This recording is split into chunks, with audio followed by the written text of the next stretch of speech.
കഴിഞ്ഞ ഒരാഴ്ചയായി മദീനയിൽ നിരവധി പുസ്തക പ്രേമികളെ ആകർഷിച്ച മദീന സിറ്റി ബുക്ക് ഫെയർ അവസാനിച്ചു. 1,70,000 സന്ദർശകരാണ് പുസ്തകമേളയ്ക്കെത്തിയത്. മുൻ പതിപ്പിനെ അപേക്ഷിച്ച് 22% അധികം സന്ദർശകരാണ് മേളയ്ക്കെത്തിയത്.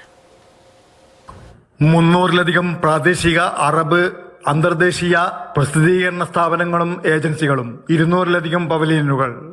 മദീന മേഖലയ്ക്ക് അകത്തും പുറത്തുനിന്നുമായി ഏകദേശം 1,70,000 സന്ദർശകർ.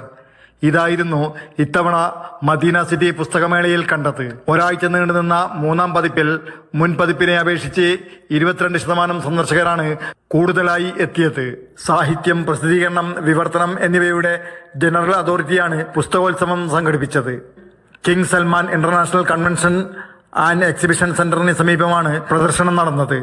വിദ്യാർത്ഥികളും കുടുംബങ്ങളുമടക്കം വൻ തിരക്കാണ് അനുഭവപ്പെട്ടത്. പുസ്തകപ്രേമികളുടെ വേനൽക്കാല അവധിക്കാലത്തെ ഒത്തുചേരൽ കൂടിയായിരുന്നു പുസ്തകോത്സവം.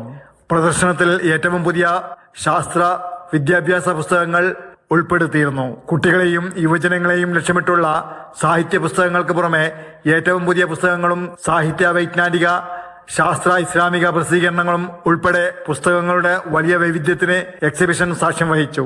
Jafar Ali Palakkode, Mathrubhumi news, Medina.